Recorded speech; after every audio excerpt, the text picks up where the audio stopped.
Well, lockdown's still ploughing on. They said it was going to be 3 weeks. We're now 4 months in. And there's a few questions that's been arisen by me in particular that's in my mind that I'm thinking about. And as a working man, just an ordinary bloke, I'm a bus driver, I'm sitting in my bus now. And our industry has been absolutely devastated. Devastated. I usually drive coaches. I'm not complaining that I've got a job and I'm driving a bus. I think it's fantastic, but nobody's travelling on them because they've been told that they have to keep away from them. The people that are on are the people that have to travel by them. Our industry has been destroyed. The coach industry, finished. A lot of companies are going. A lot of companies have gone. And the more I think about this lockdown and the reply to COVID, the more I think it's mad. Raving mad. As a working man, it makes no sense whatsoever. And you might wonder why I'm thinking like this.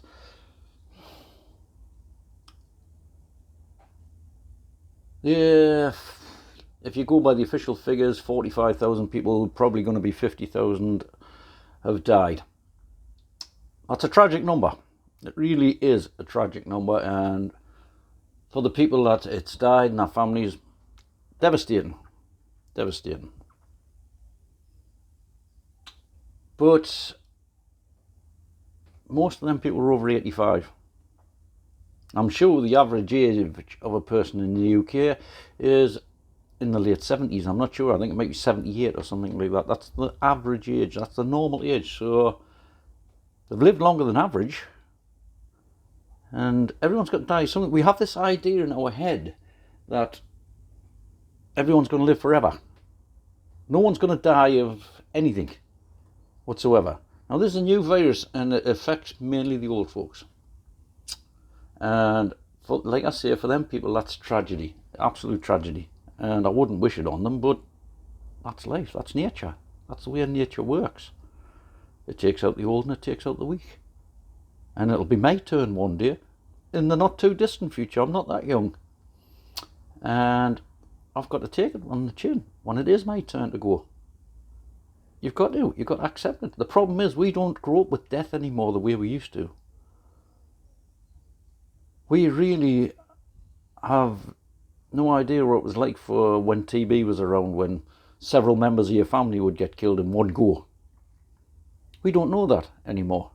And we seem to think that everyone should live forever and have a full and fulfilled and happy life, and that everything's going to be perfect for them and there should be no injustice in the world, which, by the way, I've got no problem saying, I'm old Labour. I'm the old style Labour, the proper Labour.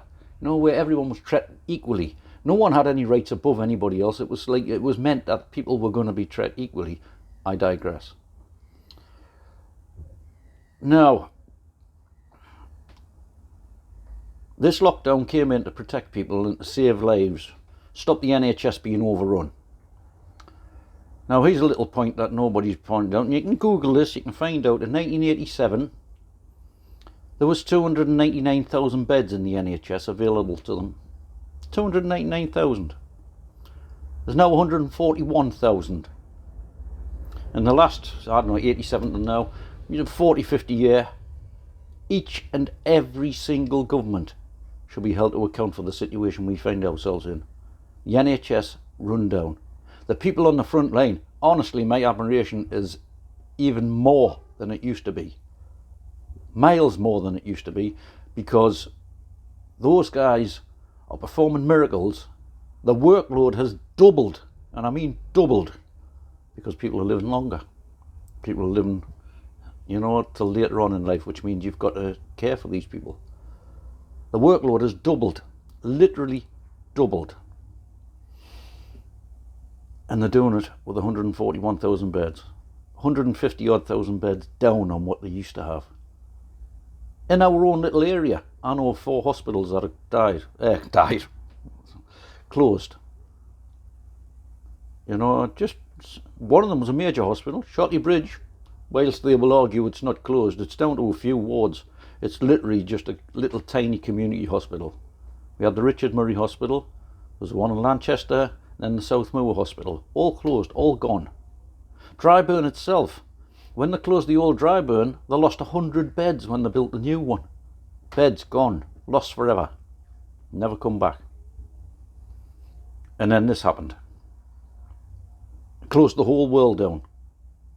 And everything. Destroyed industries, destroyed livelihoods.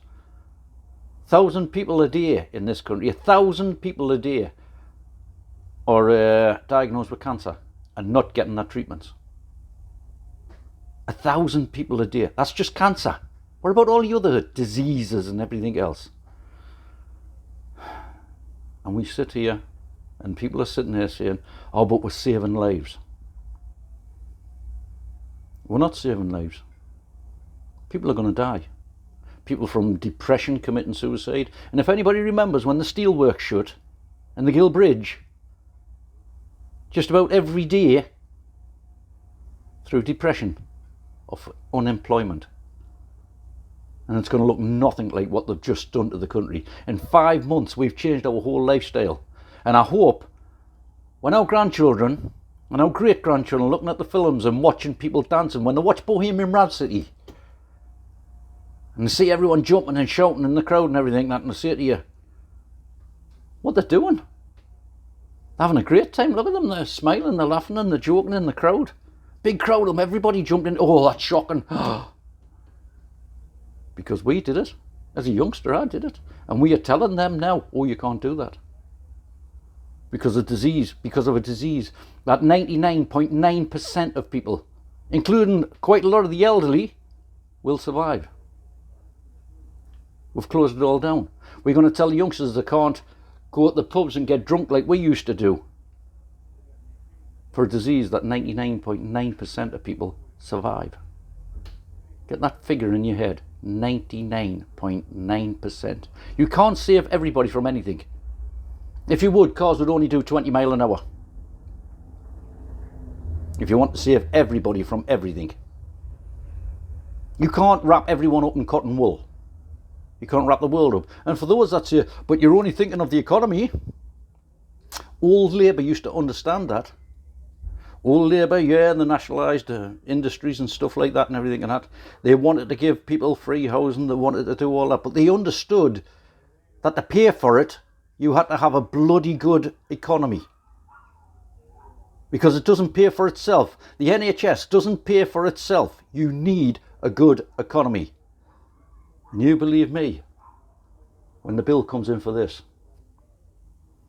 all those that are sitting there saying, oh, I don't want to go back to work yet, it's going to kill people and all the rest of it and that.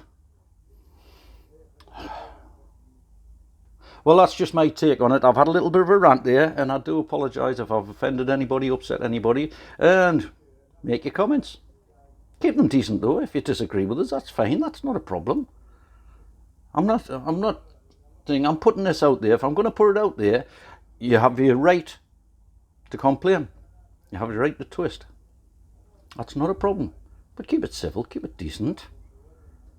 We'll have a discussion about it, not really rip each other's heads off, because that's what's happening.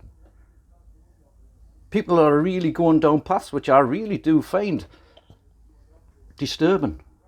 Where if you have a different opinion to somebody else, you are called names, you're attacked. Physically in some cases. And I find that really, really worrying. And like I say, as an old style socialist who understands that free speech is important, who understands that a healthy economy is important,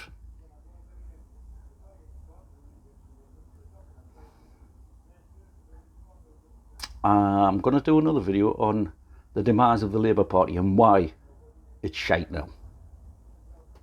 And why it means so little to so many people that it used to mean an awful lot to. And I live in a constituency where they used to say if you stuck a red rosette on a Labour candidate, on a monkey, it would get voted in.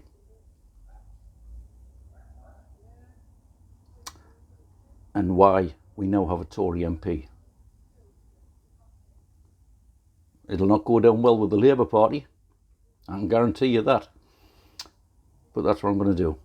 I'll talk to you later. Thank you. Bye.